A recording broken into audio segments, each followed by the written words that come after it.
Hey everyone. In this video, we're going to talk about how you can save money by using clay.com and you can save your credits.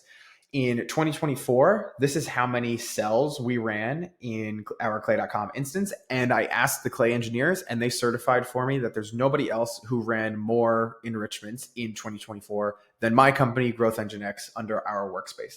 And the way we do that without breaking the bank is by following a couple of tips that we're going to be talking about today. So one is we always use conditional formulas, so we're not wasting credits on things that we're never going to be able to enrich anyway. Second is if we're enriching for company level data, we'll put the company level data in a different table, do all of the enrichments there, and then do a lookup against the contacts. So if there's 5 contacts at a company, we're not paying over and over and over again for the same enrichments of that company. Third, this is not something that we necessarily do, but I have advised other companies to do, is to send as much of the company data as you can to your CRM. So anytime you're possibly going to enrich a company again, you can look it up and see when the last time it was enriched. And if it was within a certain timeline that you like, then you're going to be fine and you don't need to enrich it again. And you can just pull the data out of your CRM.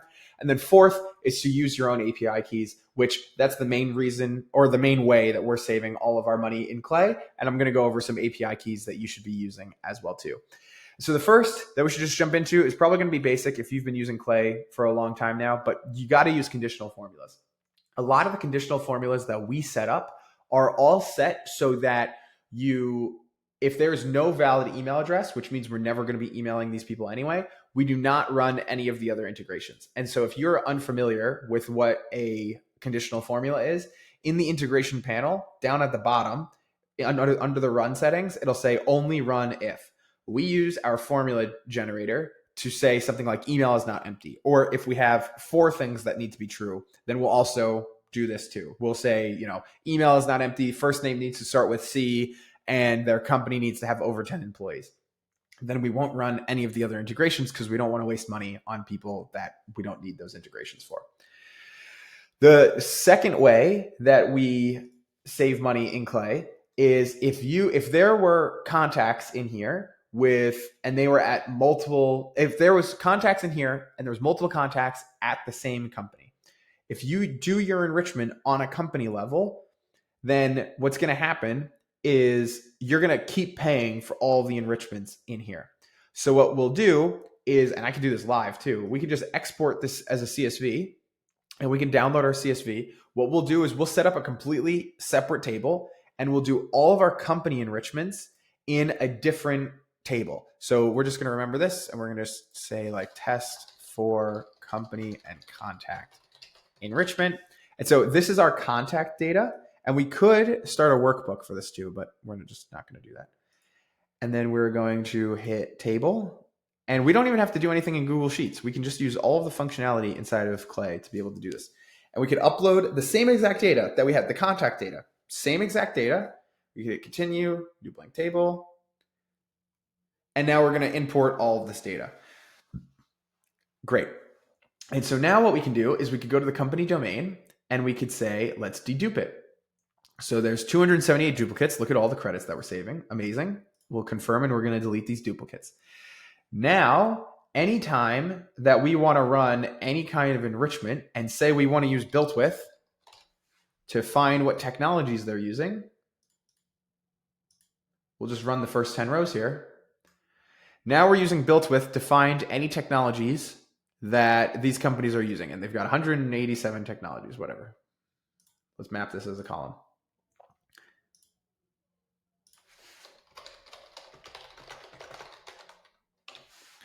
Now what we can do is we've enriched the companies. It doesn't matter about the contacts. We're only focused on the companies here because we deduped.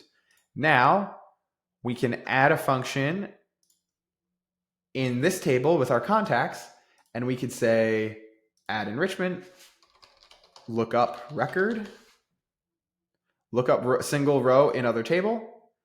And then we could set this up. So the table that we're going to search, look up here as a test is what we're going to search. And then we're just going to go through the setup here. So we're going to look up company domain equals, and then we're going to make the company domain here.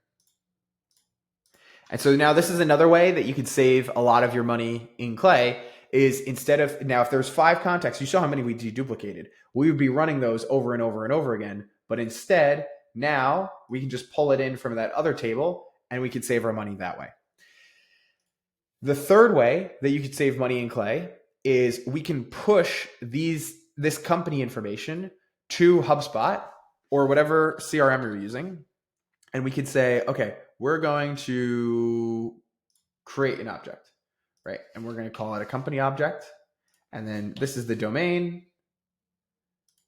And, we're just going to create these, right? And so now what we can do is I can set up in HubSpot, I can set up any custom field that I want in HubSpot. And I can create all of these custom fields in HubSpot. And I can create all of these objects. And then when I push that data from Clay to HubSpot, every time I do this now, I can then do a lookup. And I would also highly recommend you do the, what's it called? You timestamp your data as well too. So then you can look up and you can say, when was the last time this was updated by Clay? And you can say whatever time. So then you can do a lookup and then you can do a formula and you could say, okay, only run this integration if this date was 2 months ago. And then you'd be able to do that. So if you're ever finding company information and you're worried about spending a lot of your credits, send the data to your CRM, send it to a Google Sheet, send it to an Airtable with the date. So you can retroactively look at it and say, okay, if it was done in the last 6 months, I don't want to do it again. And that I would say is the main way that you could save money on a company level as well too. Now with contacts, it's a little bit more difficult because you can't look up by any field in HubSpot. You need to get their email address, which oftentimes that's the thing that people are trying to save themselves from looking up. So if you're using Salesforce, you can use their LinkedIn profile as a lookup. In HubSpot, you need their email address, which does make it a little bit tough, but you can do this on a contact level.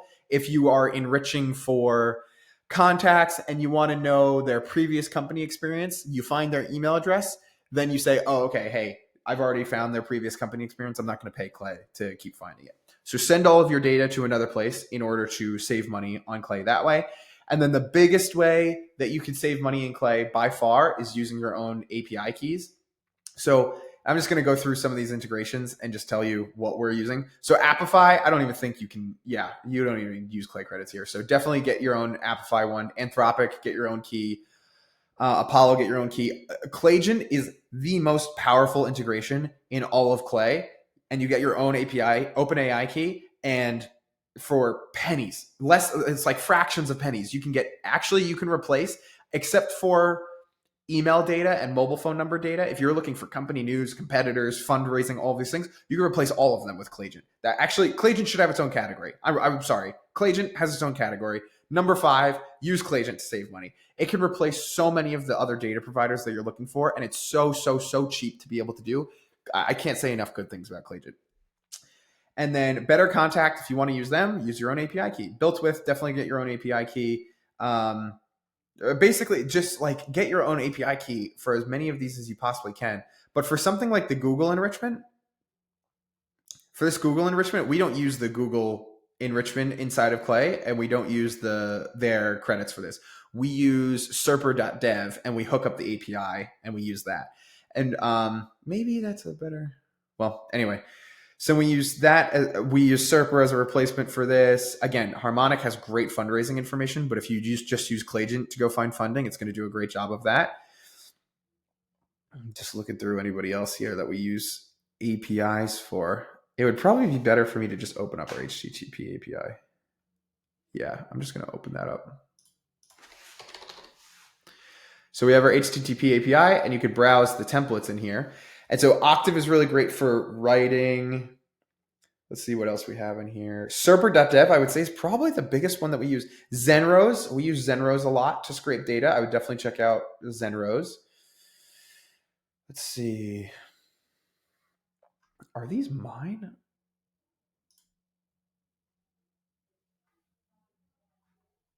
That's odd. I would say Serper.dev is probably the biggest one that we use. Kit, we're using a lot of Kit for emails as well too. But so basically, I guess what I'm trying to get here is that if you use if you're using Clay credits for things, very often you should just be using your own API key. That way you're not paying Clay the pricing for it. You're just paying the base rate that you're going to be able to get for retail anyway.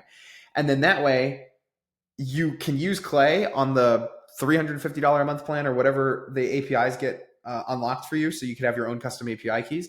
And then you can essentially just use all of the data that you like to use anyway, and then just use Clay as your operating system. And that's the main way that you're going to be able to save money in Clay for sure. And so the big things is, again, use conditional formulas so you're not enriching things that you're never going to use anyway. Do a company lookup so that you're not re-enriching a bunch of companies when you have 5 contacts at the company. Send as much data as you can to a place like HubSpot so that you can look it up later, and then date stamp it so that you can look up when the last time it was that you sent that data in. Use Claygen. It saves a ton of money for you. Look for alternatives using the HTTP API, like don't use Google search inside of Clay, use serper.dev. And maybe I'll try to come up with a more exhaustive list of that. But these are the main ways that you could save money in Clay, and so that you don't have to, use your Christmas money to get Clay credits. So I hope this was helpful, and we'll move on to the next video in the playlist.